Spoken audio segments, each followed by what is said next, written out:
하나님께서 오늘 우리에게 주신 말씀의 제목은 하나님의 사랑 위에 이웃사랑이라는 제목으로 함께 말씀 나누겠습니다. 본문 말씀 마가복음 12장 28절에서 34절 말씀까지 함께 봉독하겠습니다. 시작. 서기관 중 한 사람이 그들이 변론하는 것을 듣고 예수께서 잘 대답하신 줄을 알고 나와 묻되 모든 계명 중에 첫째가 무엇이니까? 예수께서 대답하시되 첫째는 이것이니 이스라엘아 들으라 주 곧 우리 하나님은 유일한 주시라. 내 마음을 다하고 목숨을 다하고 뜻을 다하고 힘을 다하여 주 너의 하나님을 사랑하라 하신 것이요. 둘째는 이것이니 내 이웃을 내 자신과 같이 사랑하라 하신 것이라. 이보다 더 큰 계명이 없느니라. 서기관이 이르되 선생님이여 옳소이다. 하나님은 한 분이시요 그 외에 다른 이가 없다 하신 말씀이 참이니이다. 또 마음을 다하고 지혜를 다하고 힘을 다하여 하나님을 사랑하는 것과 또 이웃을 자기 자신과 같이 사랑하는 것이 전체로 드리는 모든 번제물과 기타 제물보다 나으니이다. 예수께서 그가 지혜 있게 대답함을 보시고 이르시되 네가 하나님의 나라에서 멀지 않도다 하시니 그 후에 감히 묻는 자가 없더라. 아멘. 독일의 철학자이자 시인이었던 괴테는 이런 말을 합니다. 첫 단추를 잘못 끼우면 마지막 단추는 끼울 구멍이 없다 라는 말을 했습니다. 첫 단추를 잘못 끼우면 자동적으로 다음 단추를 잘못 끼우게 되고 그것은 결국 마지막 단추를 끼울 구멍을 없어지게 된다는 의미로 아마 이 말에 대해서는 약간 바뀐 변형으로 우리가 익히 잘 알고 있는 내용이죠. 즉 인생의 모든 것에 있어서 첫 시작, 처음이 중요하다라는 이야기를 하는 내용입니다. 오늘 본문을 보면 서기관 중 한 사람이 예수님께 이런 질문을 합니다. 모든 계명 중에 첫째가 무엇입니까? 지금 이 서기관은 아주 중요한 질문을 예수님께 드렸다라고 생각합니다. 첫 번째 계명을 안다는 것은 앞에 괴테가 말한 것과 연결해 보면 첫 번째 계명을 모르면 그 다음 중요한 계명이 무엇인지 알 수가 없고 첫 번째 계명이 무엇인지를 모른다는 것은 무엇이 중요하고 우선순위인지 헷갈릴 수 있다라고 하는 것을 의미하기 때문입니다. 그렇게 첫 번째 계명을 잘못 이해하고 출발하게 되면 결국 그 다음도 그리고 마지막 단추를 끼울 구멍이 없는 상황을 맞이하게 되기 때문입니다. 오늘 서기관이 예수님께 드렸던 첫 번째 계명은 바로 모든 계명의 기본이요 기초이기 때문입니다. 만약에 이 기초가 흔들리고 기본이 흔들리면 모든 것이 다 흔들리게 되는 것을 보게 됩니다. 공부를 잘하고 싶은 학생도 기본을 잘 다져야 성적이 올라갈 수 있는 겁니다. 그런데 그 기본이 갖추어지지 않은 학생은 만약에 어떤 계기로 해서 내가 마음을 다잡고 내가 이제부터는 좀 공부를 잘해보고 싶다라고 시작하지만 아무리 열심히 노력한다 할지라도 금방 한계를 경험하게 되는 것을 보게 됩니다. 그리고 그 어떤 선 이상으로는 더 이상 성적이 향상되지 않는 것을 보게 됩니다. 제가 학교로 강의를 들어가서 아이들을 만나면 대화 가운데 중고등학생들 가운데 특히 고등학생 중에 수포 영포자들이 많이 나옵니다. 수학을 포기했거나 영어를 포기했다라는 의미이죠. 그런데 그들이 수학을 제대로 시작하려고 마음을 먹게 되면 다시 시작하는 단계가 어디서부터 시작해야 될까요? 고등학교 1학년 수학부터 열심히 하면 고등학교 전체 과정의 수학을 제대로 이해할 수 있을까요? 학원 중에 수포자들을 위한 전문 학원이 있습니다.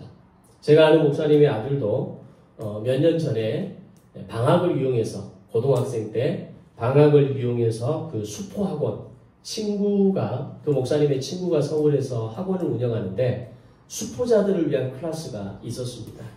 이제 그곳을 아마 제 기억으로는 2번 방학 때 매년 1년에 한 2번 정도 그렇게 올라갔던 것으로 기억합니다. 근데 거기에서 그 수포자들을 위해서 수학을 시작할 때 어디서부터 시작하냐면 초등학교 4학년, 5학년 수학부터 시작했다고 합니다. 다시 말하면 기초 수학이, 초등 수학이 되지 않으면 중등 수학, 고등 수학을 이해할 수가 없다는 겁니다. 우리 수호가 지금 4학년? 네. 지금 그 4학년의 수학을 이해 못하면 5학년 수학도, 6학년 수학도 힘들어지고 중학교, 고등학교 수학도 어려워진다는 거예요. 그래서 초등학교 고학년 때부터 수학적 사고, 수학의 공식을 통해서 이 수학의 원리를 이해하지 않으면 중고등학교 가서는 정말 돌이키기 쉽지 않은 그런 어려운 단계에 도달하게 된다는 겁니다. 바로 수학을 공부하는 것도, 우리가 공부를 하는 것도 이렇게 기초가 다져져야, 처음부터 원리가 제대로 이해되어져야 수학을 잘할 수 있다는 겁니다. 운동선수들도 기본기가 잘 되어야 진짜 훌륭한 선수로 성장할 수 있다는 것을 우리가 운동을 안 해보긴 했지만, 그러나 올림픽을 통해서 여러 국제 경기를 통해서 우승을 하는 선수들을 보면 충분히 느낄 수 있죠. 배드민턴의 한 유명한 선수도 그렇고, 또 지금은 은퇴했지만 또 스케이팅의 선수들도 그렇고, 또 스피드 스케이팅, 피겨 스케이팅, 각각 어떤 종목들의 선수들 한 사람 한 사람의 그 어떤 어렸을 때부터의 인생의 스토리를 들어보면 얼마나 그들이 기초를 다지는 데 있어서 최선을 다했는가. 그리고 그 기초를 다지는 그 시간을 통해서 어느 날 그들의 목에 금빛이, 은빛이, 통빛이 나는 그런 색깔이 있는 메달을 목에 걸 수 있다는 것을 보게 되는 겁니다. 즉 직접적인 테크닉보다, 스킬보다 더 중요한 것이 기초 체력과 끈기와 인내이고, 바로 그 위에 기술이 얹어질 때 진정한 선수로, 메달을 딸 수 있는 선수로 거듭나게 되는 겁니다.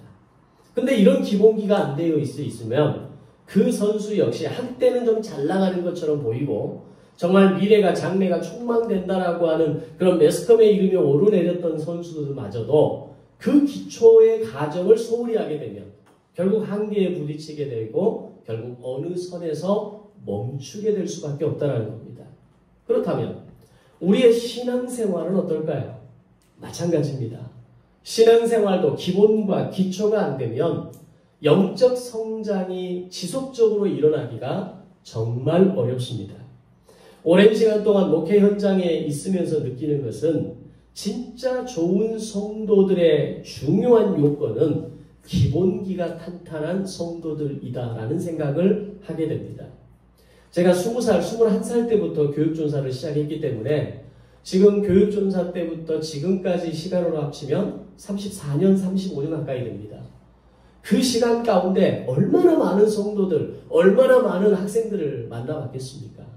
그런데 그 많은 성도들과 학생들, 청년들 가운데 정말 지금도 그 믿음의 자리를 성실하게 지키면서 그 믿음의 성장을 이뤄내는 사람들의 공통점을 찾는다면 기본기가 탄탄한 신앙을 가진 사람이라는 겁니다. 그 기본기란 이런 겁니다. 말씀을 대하는 자세입니다. 목회자를 대한 마음이고요. 갖추어진 인성과 성실함입니다. 그 부모로부터 받은 그 성실과 인성의 이 모든 요소들이 바로 이런 신앙의 기본기를 탄탄하게 갖추지 않은 사람은 그 이상으로 성장한다는 것이 결코 쉽지 않구나 라는 것을 오랜 시간 지켜보며 왔습니다. 조금 잘하는 것 같다가도 금방 넘어집니다.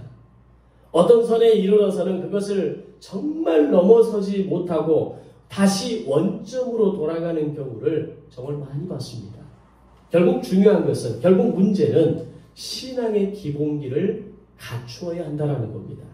그러면 그 신앙의 기본기는 과연 언제부터 갖추어지는 것일까요? 저는 어려서부터라고 생각합니다. 육체적으로는 어렸을 때부터이든지, 그것을 통성경에서는 5세부터라고 이야기를 합니다. 그리고 일반 교회 학교에서는 최소한 초등학교 1학년, 2학년, 3학년까지의 시간을 마지노선으로 이야기합니다. 그 시간을 벗어나면 신앙의 기본기를 어렸을 때부터 갖춘다는 게 정말 어렵습니다. 또는 성장한 이후에 예수를 경험했을 때에는 바로 영적 유아기 때부터라고 이야기를 합니다. 즉 어렸을 때보든지 육체적으로 어렸을 때이든지 신앙생활을 처음 시작하는 그 시점에서든지 신앙의 기본기를 제대로 가르침을 받고 갖춘 사람이 결국 신앙도 아름답게 성장해 갈 수 있다는 것을 우리는 알아야 한다는 겁니다. 오늘 우리 수호 같은 어린이 학생들 또는 우리의 믿음의 단계가 이제 시작하지 얼마 되지 않은 영적 유아기의 성장의 단계라면 오늘 나의 신앙의 기본기는 어디서부터 탄탄하게 갖추어야 될 것인가? 지금 나의 신앙의 기본기를 제대로 갖추지 못한 영역들은 어떤 것들인가를 보면서 그것들을 점검하고 그것들을 바르게 세워나가게 될 때 오늘 여러분의 남은 인생들 속에서 아름다운 신앙으로 탄탄한 신앙으로 성장하는 신앙으로 만들어갈 수 있다는 겁니다. 그런 모습을 보면서 목회자는 기쁨이 되고 감사함이 있고 그런 성도와 함께 신앙생활을 하고 함께 예배한다라는 것이 목회자가 가질 수 있는 가장 큰 복이 아닐까라는 생각을 해보게 됩니다. 자, 그런 의미에서 모든 계명 중에 첫째 계명이 무엇입니까? 라고 하는 이 서기관의 질문은 예수님께 아주 좋은 질문을 드렸다라고 볼 수 있습니다. 예수님도 이 서기관의 질문에 대해서 꽤 긍정적으로 평가하셨던 것 같습니다. 왜냐하면 오늘 이 서기관의 질문에 대해서 예수님께서 즉각적으로 대답하셨다라고 하는 겁니다. 우리가 복음서를 읽어가다 보면 보통 예수님께서 누군가 예수님에게 다가와서 질문을 던졌을 때 그 질문이 잘못되었다라고 생각하셨을 때 예수님의 반응은 다른 재질문을 하시는 경우를 많이 봅니다. 또는 전혀 다른 답으로 대답하실 때가 많다라는 겁니다. 근데 오늘 본문을 보면 서기관의 질문이 무엇인가에 대해서 예수님의 대답은 바로 즉각적으로 이어지는 즉문 즉답의 형태를 띠고 있다는 겁니다. 바로 그런 면을 봤을 때 이 서기관의 질문은 좋은 질문이었다라고 생각해 볼 수 있는 것이죠. 그리고 오늘 본문의 마지막에서도 예수님께서 이 서기관이 한 질문에 대해서 그가 어떤 사람인가에 대해서 상당히 높게 평가하는 것들을 보면서 서기관은 좋은 질문을 했구나 라는 것을 알게 되는 거죠. 자, 그런 서기관의 질문에 대해서 예수님의 대답은 이런 겁니다. 첫째는 이것이니 이스라엘아 들으라. 주 우리 하나님은 유일한 주시라. 네 마음을 다하고 목숨을 다하고 뜻을 다하고 힘을 다하여 주 너의 하나님을 사랑하라 하신 것이요. 둘째는 이것이니 내 이웃을 내 자신과 같이 사랑하라 하신 것이라. 이보다 더 큰 계명이 없다라는 답을 주십니다. 자, 여기서 살펴볼 수 있는 것은 예수님의 답변이 즉문즉답으로 나온 건 분명한데 예수님의 답변에서 조금 이상한 부분이 보여집니다. 서기관이 예수님께 드린 질문은 이런 거였죠. 계명 중에 첫째 계명이 무엇입니까? 근데 예수님께서는 첫째 계명이 무엇인가의 이야기를 하시면서 이어서 둘째 계명이 무엇인가에 대해서도 함께 말씀을 하셨다는 겁니다. 이것은 서기관의 질문이 상당히 좋은 질문이었다라고 하는 점과 아울러 이 서기관의 질문에 대해서 예수님이 굉장히 능동적으로 답을 하신 것이다 라고 볼 수 있습니다. 성도들과 대화를 해보면서 그런 때가 목회자들도 많습니다. 정말 성도들이 좋은 질문을 할 때에 그 질문에 대한 답을 하는 것과 드리는 것과 마찬가지로 이어서 그 답을 좀 더 명확하게 더 풍성하게 할 수 있는 답을 해되는 어떻게 답을 하는 상황들을 보게 되는 겁니다. 마찬가지 그런 것처럼 오늘 이 서기관의 질문에 예수님은 그 질문 참 좋은 질문이다. 그러면서 동시에 더 풍성하게 더 적극적으로 예수님이 답을 하고 있는 것을 보게 되는 겁니다. 간추리면 예수님의 답변 첫 번째는 하나님을 사랑하는 것이고 두 번째는 이웃을 사랑하라 라는 것이었습니다. 모든 계명 중에 첫째는 하나님을 사랑하는 겁니다. 그럼 왜 하나님을 사랑하는 것이 먼저일까요? 본문 29절에서 주 곧 우리 하나님은 유일한 주이시기 때문에 그렇다라고 이야기합니다. 즉 하나님 외에 다른 신은 없다라는 겁니다. 오늘 모세기가 신명기를 기록할 당시에 다른 모든 이방 나라들이 가지고 있는 공통점은 제각기 다른 신들을 섬기고 있었다는 겁니다. 그러나 그들이 믿는 신은 모두가 헛된 신이었고 실상은 그 존재 자체도 인정할 수 없는 그야말로 하찮은 것들이었습니다. 그들이 믿는 신이 얼마나 하찮고 어이없는 신들이었는가를 보여주는 대표적인 예가 바로 애굽의 10가지 재앙의 도구로 쓰였던 것들이 바로 그들 당시에 애굽이 섬겼던 신들의 이름이었던 겁니다. 애굽에 내린 10가지 재앙은 이스라엘 백성에 대해서 하나님이 어떤 분이신가에 대해서 보여주신 의미도 있겠지만 동시에 애굽이 섬기는 그 신들에 대한 심판이기도 했습니다. 피, 개구리, 이, 파리, 우박, 메뚜기, 태양, 장자, 순양과 같이 이렇게 말도 안 되는 것들을 자신의 신으로 모시고 있었는데 하나님은 바로 그들이 신으로 모시는 도구로 사용하셔서 참신이 누구인가를 말씀하셨던 겁니다. 하나님은 그런 것들과는 비교할 수 없는 오직 한 분이신 유일하신 분이시기 때문에 오직 진정한 하나님이신 그분을 사랑하라는 겁니다. 오늘 우리가 왜 하나님을 믿어야 하는가? 오늘 우리가 왜 하나님을 사랑해야 하는가에 대한 분명한 한 가지 답은 하나님만이 유일하신 하나님이시기 때문입니다. 하나님만이 하나님 되시기 때문에 우리는 그 하나님을 사랑하고 그 하나님을 믿음으로 고백하는 겁니다. 그런데 예수님은 거기에 조건을 몇 가지 붙입니다. 하나님을 사랑하되 먼저 마음을 다하여 하나님을 사랑하라 라고 이야기합니다. 여기서 이 마음을 다한다는 말은 원어로는 카르디아라는 뜻인데 의미는 순도 100%로 하나님을 사랑하라는 겁니다. 즉 네 마음의 중심을 100% 다 쏟아서 하나님을 사랑하라는 겁니다. 하나님을 사랑하되 그 마음을 다하여 사랑하는 것이 네가 무엇인 줄 아느냐라고 하는 어떤 역설적인 표현이기도 하겠죠. 여기에 대해서 의문의 마음이 들거나 이 말이 부담감으로 다가오는 분은 아마 대체로 없을 겁니다. 하나님을 사랑하라는데 그것이 하나님을 믿는 믿음의 자세라고 하는데 여기에 대해서 부정하거나 나는 진짜 마음을 다해서 하나님을 사랑하는 게 너무 힘들어요. 이렇게 말하지는 않습니다. 대부분이 저 하나님을 사랑합니다. 제가 하나님을 믿음으로 고백합니다. 다 이렇게 이야기합니다.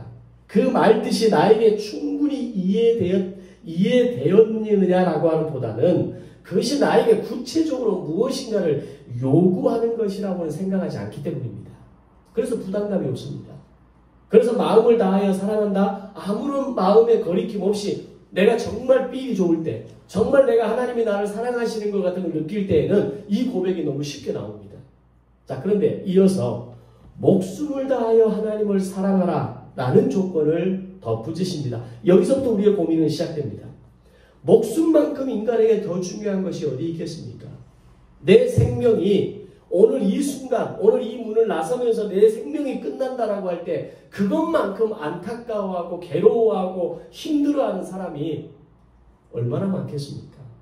오늘 우리가 하나님을 사랑한다고 말하면서 마음을 다하여 사랑한다는 것에 대해서는 크게 거부 반응이 일어나지 않지만 그래서 아주 쉽게 나는 마음으로 하나님을 사랑한다고 말하지만 오늘 이 목숨을 다하여 사랑한다라고 하는 이 부분에 대해서는 그리고 이어서 나오는 뜻을 다하여 하나님을 사랑하라는 말에는 조금 불편해지기 시작합니다. 거기까지? 목숨을 다하고 뜻을 다하여 하나님을 사랑한다라는 거 이건 조금 너무 TMI 아니야? 너무 이거 오바되는 거 아니야? 과연 내가 하나님을 그렇게 사랑하나? 내가 정말 그렇게 하나님을 믿음으로 고백하고 있나? 그러자고 생각하니까 너무 걸리는 게 많은 거예요. 내 목숨도 중요하고 내 소유도 중요하고 내 자녀도 중요하고 내가 가지고 있는 내가 이루어 놓은 내 삶의 시간들이 너무 소중한 거예요. 사실 목숨이라고 하는 것, 뜻이라고 하는 것, 그 안에는 이 모든 게 담겨 있는 것 아닙니까? 따라서 목숨과 뜻을 다하여 하나님을 사랑하라고 하는 것은 오늘 네가 가진 소유물을 내어드리는 것에 대해서 오늘 내가 가장 중요하다고 생각하는 심지어는 내 자녀에 대해서까지도 내어놓을 수 있느냐라고 하는 반문의 질문이 되는 겁니다. 우리가 오늘 내가 가진 소유물을 내어드린다는 것이 아깝게 느껴질 때가 솔직히 있습니다. 이것까지 내어놔야 합니까? 여기까지 내가 헌신해야 됩니까? 여기까지 내가 봉사해야 됩니까? 오늘 우리가 예배와 기도를 위한 시간과 교회에서의 봉사와 헌신의 시간이 그렇고 오늘 나의 물질의 11조를 구별하여 드리는 것이 나의 목숨과 내 뜻을 다하여 하나님을 사랑하는 것, 그 안에 다 포함되어 있는 구체적인 행동이기 때문입니다. 그래서 마음을 다하여 하나님을 사랑하라는 말 앞에서는 마음의 요동이 없는데 목숨과 뜻을 다하여 하나님을 사랑하라는 이 말 속에서는 마음의 소용돌이가 끝없이 올라오는 겁니다.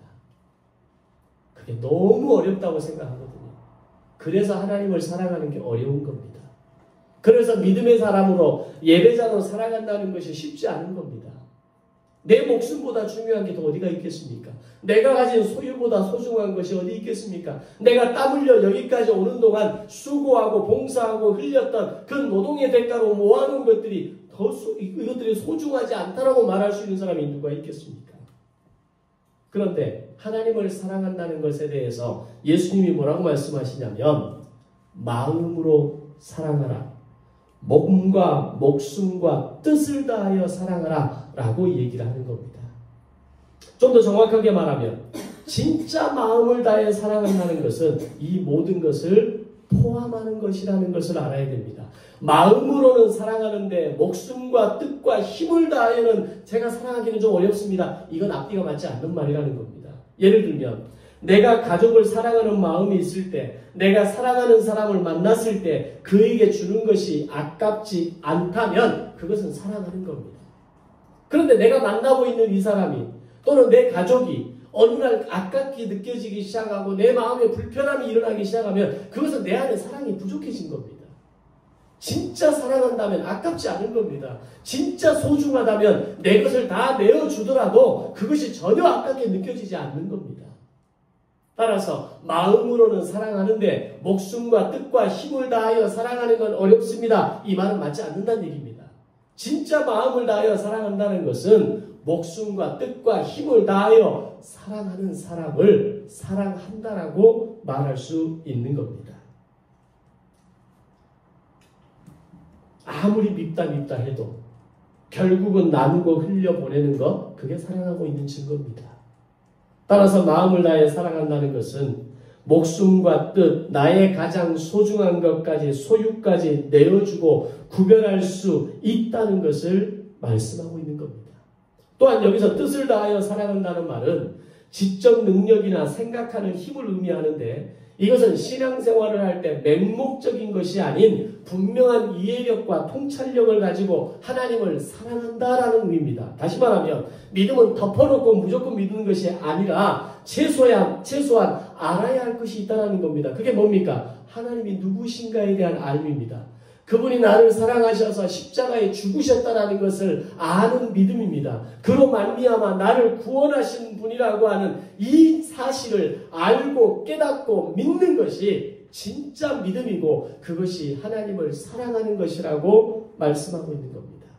더 나아가서 나를 향한 하나님의 뜻이 무엇인지, 오늘 나로 살아내게 하시는 말씀의 원리가 무엇인지, 때로는 내가 감당할 수 없는 말씀일지라도, 때로는 정말 당장 내가 받아들이기는 어려운 말씀일지라도 하나님이 내게 말씀하셨으니 내가 순종하고 따르겠습니다라고 선언하는 것이 뜻을 다하는 겁니다.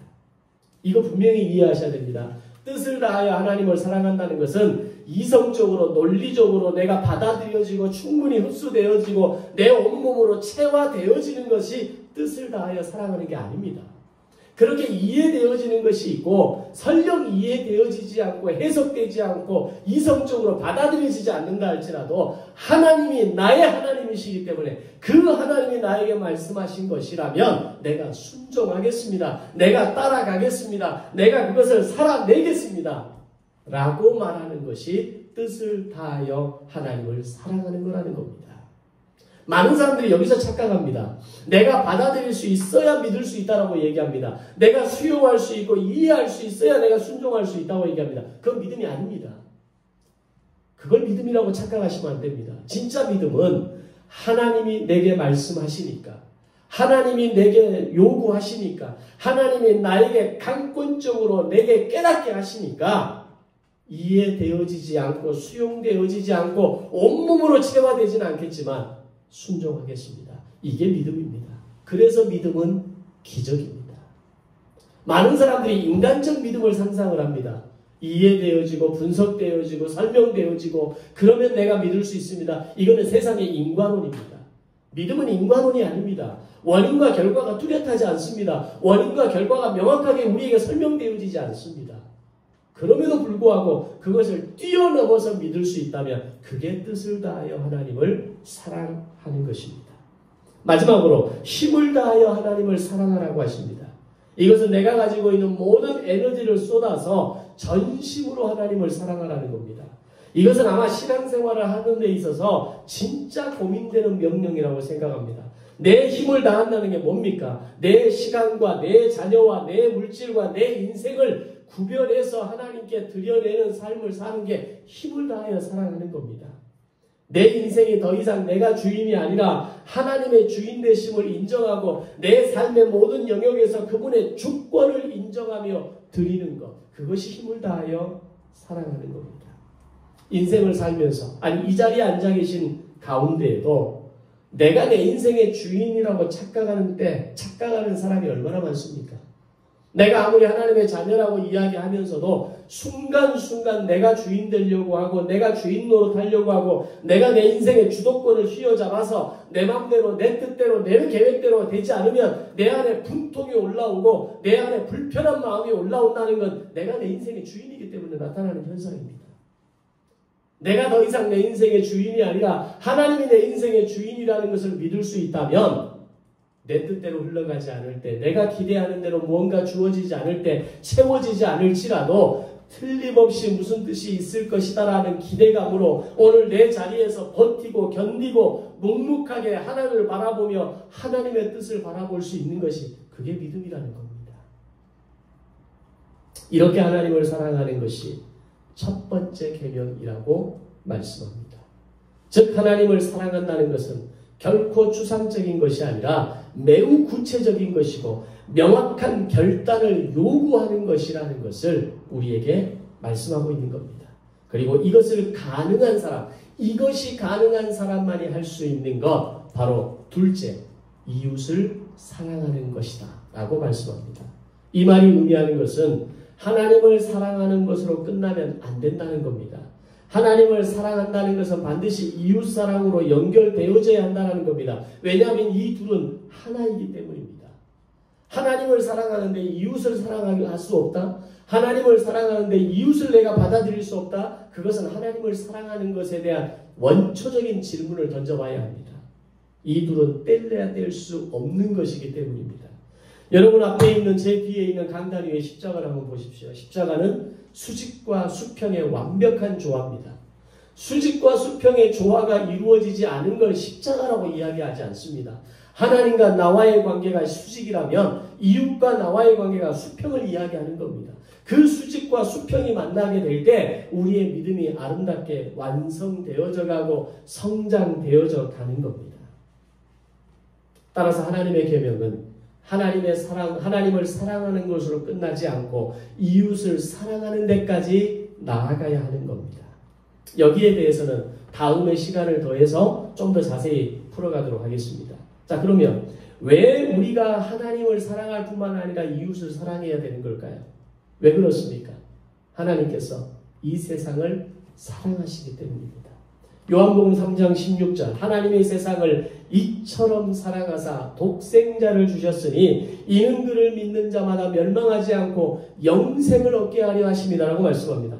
하나님께서 이 세상을 사랑하시기 때문에 우리는 이 세상을, 이 이웃을, 오늘 내 주변에 붙여주신 사람들을 사랑해야 된다는 겁니다. 근데 하나님은 어떻게 사랑하셨습니까? 독생자를 내어주실 정도로 사랑하셨다는 겁니다. 그렇게 보면 내가 사랑할 수 없는 사람은 없는 거죠. 내 마음속에 미움과 원망과 원수의 마음으로 품고 있어야 할 사람은 없는 겁니다. 정말 어려운 거죠. 왜 미움이 없겠습니까? 왜 내 안에 불편한 마음이 없겠습니까? 그럼에도 불구하고 말씀은 오늘 우리에게 하나님을 사랑하느냐? 그리고 둘째 계명도 지켜야 된다. 네 이웃을 사랑하라는 겁니다. 그러므로 하나님을 사랑하는 자는 하나님께서 그렇게 사랑하시는 이 세상을, 나의 이웃을 사랑해야 합니다. 야고보서 2장 17절에서 이와 같이 행함이 없는 믿음은 그 자체가 죽은 것이다 라고 이야기합니다. 하나님을 사랑하면서 이웃을 사랑하지 않는 믿음은 죽은 믿음이라는 겁니다. 이런 삶에는 감동도 없고 은혜도 없고 역사도 일어나지 않습니다. 정말 내가 사랑되지 않는, 사랑할 수 없는 내 마음에 미움과 원망과 내 안에 불편한 마음이 있는 사람이 있습니까? 그 사람을 내려놓으십시오. 그냥 쫓아가서 그 사람을 끌어안는 것까지는 못할지라도 그냥 내려놓으십시오. 그것이 사랑의 출발입니다. 용서의 출발입니다. 언제까지 내 마음속에서 다시 한번 되새기고 원망하고 불평하고 내 안에 그를 향한 불편한 마음을 통해서 쏟아내는 그 인생을 하나님께서는 말씀하시지 않는 겁니다. 마음이 어렵고 삶이 어려운 오늘 나의 이웃, 내 주변에 나에게 붙여주시는 사람들 가운데 그런 사람들이 있다면 오늘 그들을 돌아보고 그들을 섬기고 그들을 사랑할 수 있는 용기가 오늘 저와 여러분에게 있기를 소망합니다. 그럴 때 오늘 우리의 이웃들이 우리의 섬김을 통해서 하나님의 사랑이 무엇인가를 느낄 수 있지 않을까? 이런 고민이 우리에게 필요한 겁니다. 신앙생활의 첫 번째는 하나님을 사랑하는 것입니다. 그리고 이웃을 사랑하는 겁니다. 마음을 다해, 목숨을 다해, 뜻을 다해, 힘을 다해 정말 뜨겁게 하나님을 사랑하는 성도들이 되시기를, 그리고 이웃을 사랑하는 데까지 한 발자국 나아가는 저와 여러분이 되시기를 주님의 이름으로 축복합니다.